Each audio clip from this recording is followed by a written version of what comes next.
slack. So Tinsel exploring climbed way up high and wiggled deep inside with a sigh. He curled himself tight for a brief cat nap, nor woke up till with a clatter and clap.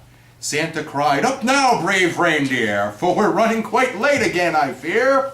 The weather reports are mixed for Earth. Quick, up and away!"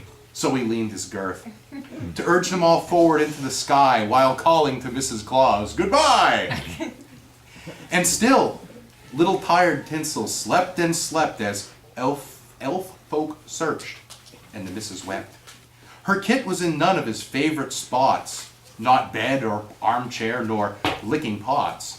In the kitchen from Santa's pre-flight meal, for leftovers hold sure feline appeal. "He'll turn up soon, he can't have gone far," sighed Mrs. Claus, yet past the North Star, Santa's sleigh soared on its yearly quest to see each child get toys of the best, while the rocking motion of cushioned air kept a snuggling kitten snoozing there. Down out of the sky as toys were taken from the loaded sleigh, yes, barely shaken, Tinsel sighed as he purred in dreamland of catnip poured with an open hand. And so swift hours sped through the night, till the sleigh seemed empty by first light. Then Santa, task done, gladly turned home, way north of Fairbanks, plus city of Nome. Nor did he notice that one little bulge left in the sack bottom, nor did Tinsel divulge his presence, who feared being given away for being the very last thing in the sleigh. Oh dear, maybe he hadn't been wise to stow away so and take to the skies. He missed his saucer and dear Mrs. Claus, so keeping silent, he needed his pause. Now Santa landed, all snow had stopped, and glad to be home, out Mr. Claus hopped. Then amazed, he spied the sagged sack stir, as peeked out, poked a small ball of fur. Santa chortled, "Oh my dear goodness my, it's Christmas morn with dawn passed by. Reindeer unharnessed now frisked in fun under the warmth of the polar sun. I've special presents for my dear wife, yes, all the gifts she could wish in life, hidden safe where she'll never peek, why, even if she could search all week.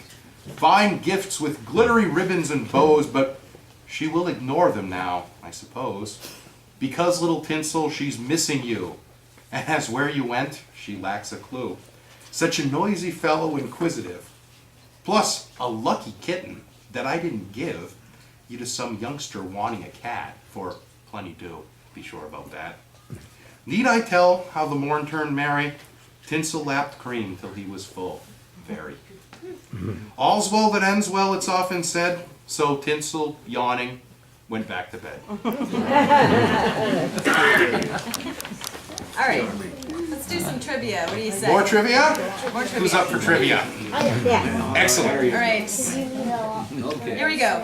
What is the name of the Grinch's dog? Humbug. Yes. Yes, Got it's Max. All right, Max. this one's a little What more kind difficult. of name is that for Grinch's dog? I know. Max. Should be Grr. Yeah, girl or something like that. Well, you could say Max. Yeah. Max. It's not very sinister. Grinch's dog. All right, this one's a little harder.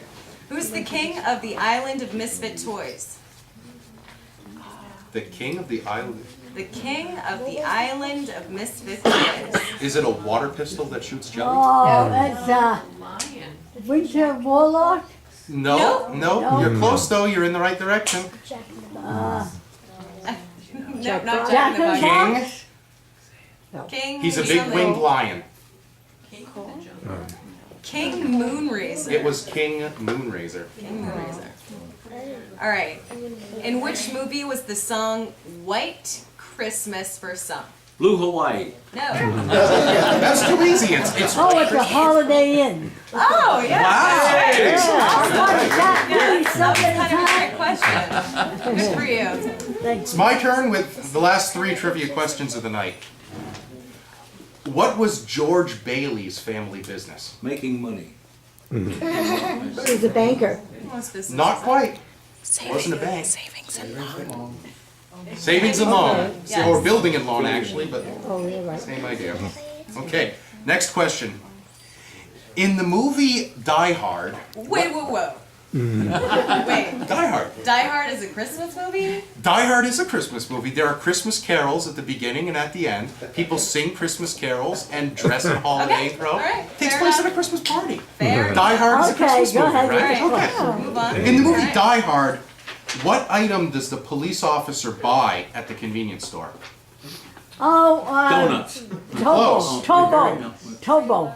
No, Nope. not quite. It's something that. There you go. Somebody likes Die Hard. What is it? What's it? Big fan of Christmas movies, I can tell. What was it? Okay. But finally, what does my true love bring to me on the 11th day? Well, it's a leaping. No. What's it? Aaron Swans is swimming? Nope. No. It was a leaping. Did somebody say yes? Piper's Is she right? That's Yes. the one I always get wrong. Yeah, that's 11 pipers piping, yeah. Very, very good. Okay. Now can we get serious again? Mildly. Oh, All right. okay. I guess so. All right. All right. Our filmmaker over there, Cimbria Badenhausen, writes this little short story about her own childhood memories of the holiday season. Remembering a favorite musical setting of A Visit from St. Nicholas, Clement Clark Moore's beloved Christmas poem. Now, I particularly like this little story, and I relate to this little story because when I was singing in my high school choir, we sang the version of Night Before Christmas that will be talked about in this story. And if you were here a little bit earlier, you heard the version being played over there. I particularly have a fond feeling for this particular story. So here is her story. She calls it Christmas in the Air.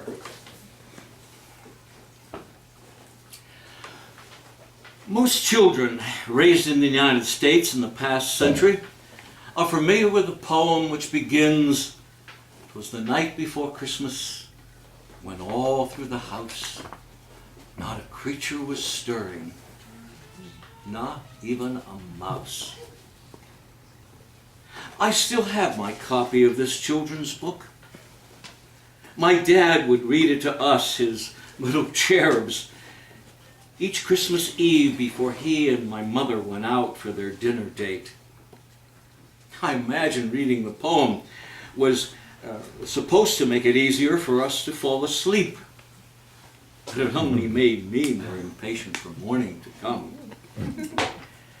Reading the story with my dad and sis was special, but my favorite version of the poem is the musical one we heard first thing every Christmas morning. It brought to life the excitement and fun of having Santa land right on your roof. It was magical. As with many American families, Christmas was a day of tradition in our house. My oldest Sibs would get up early to start the Christmas coffee cake. My dad would make my mom a special Christmas toddy, turn on the Christmas tree lights, start the toy train, and light the angel chimes. My twin and I would still be nestled in our beds, impatiently waiting for the day to start. When we could smell the coffee cake, we knew that someone would soon be coming to get us. We would open the door with a squeal of delight, and our toe heads a blur as we rushed down the stairs, then brought to a halt by the scene before. Presents, stockings, Christmas. The Christmas morning, the living room always looked so cozy. The closed drapes made the lights even brighter as they blinked on the tree. It was a miracle how we fit 7 people into that room packed with mounds of gifts. What bounty! Each year, Em would build a wonderful set of tunnels for the train to wind through as it made its way around the tree. Cat would try unsuccessfully to figure the best way to get at it, or play with the ornaments on the lowest branches. As the youngest, by a whopping 2 minutes, I always got to be the first to open my stocking, jammed with gifts, candy, and nuts. Santa was good at picking useful and fun things for us, like electric scissors or stickers. By the time we got through Dad's stocking, we were all famished and ready for the nice hot Christmas coffee cake. Meanwhile, the music played on, providing a celebratory background for our breakfast. When Dad and Mom got married in the late 40s, they quickly assembled a collection of Christmas classics. These were some of the first recordings of Christmas music by choirs, groups with funny names like the Pied Pipers, or well-known orchestras such as Arthur Fiedler and the Boston Pops. Most of the albums were collections of popular Christmas carols like Silent Night, O Tannenbaum, Adeste Fidelis, the Christmas song. The sounds of the choirs on these albums are so distinct and yet similar, so true to the era, that they remain my favorite type of Christmas music. There were also collections of instrumental versions of carols, equally pleasing, offering a diversity of style. My absolute favorite collections, though, were the ones with the new and special songs. Songs that only exist on albums by Fred Waring and the Pennsylvanians, or the voices of Walter Schumann. Songs like Wonderful Counselor, Christmas in the Air, or the musical version of 'Twas the Night Before Christmas mentioned above. These songs bring back the sound of Little Joe, the toy train, as it buzzed around the tree, and images of my beautiful mother in the fluffy white robe she made herself.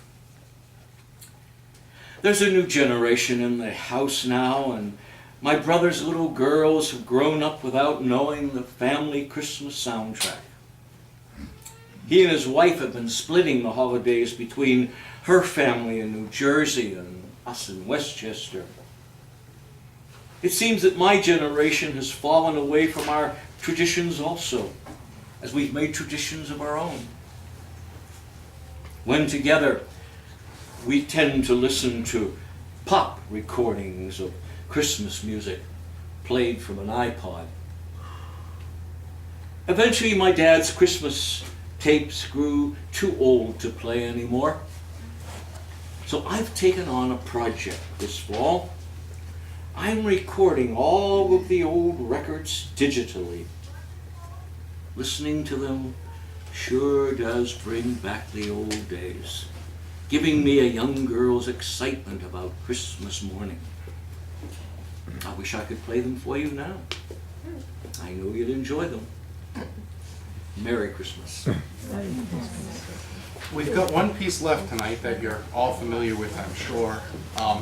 But I'd be remiss if I didn't mention that there's a donation box there in the corner, and as this particular thing was free, and we're trying to keep things at the Heritage Park free and keep the Heritage Park moving and keep Theater North moving as well, we would appreciate anything that you could put in, or should you happen to, for one reason or another, owe Dick 50 cents, that would be a good place to put it.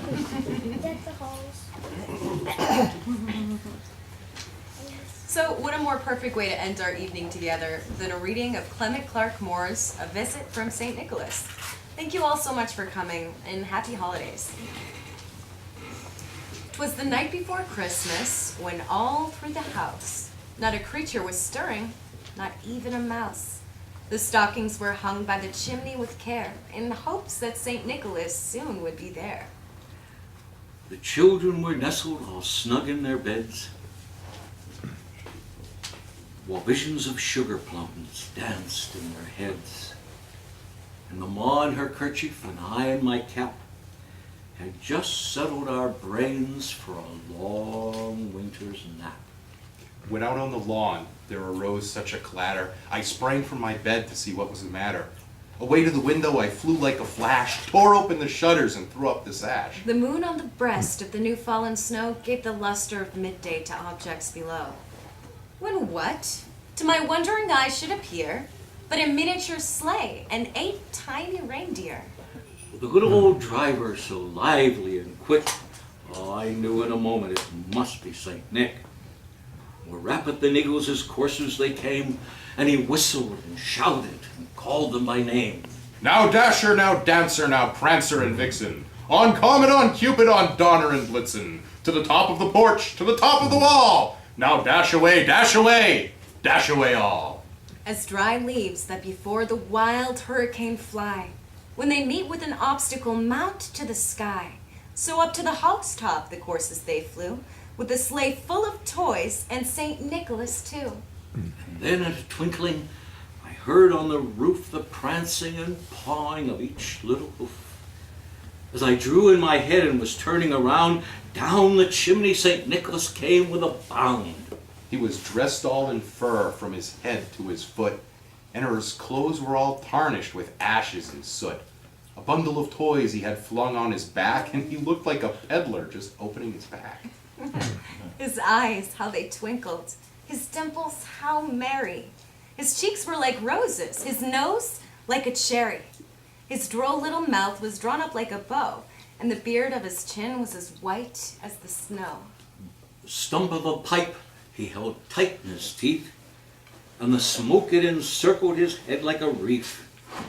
He had a broad face and a little round belly that shook when he laughed like a bowl full of jelly.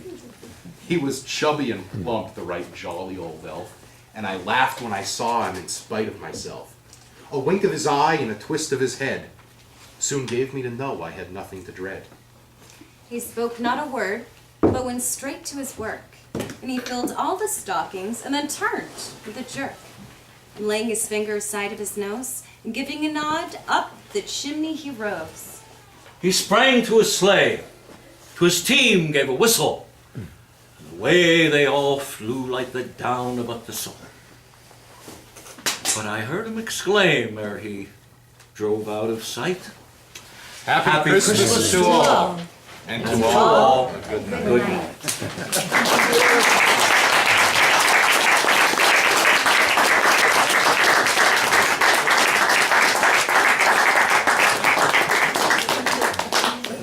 Go home.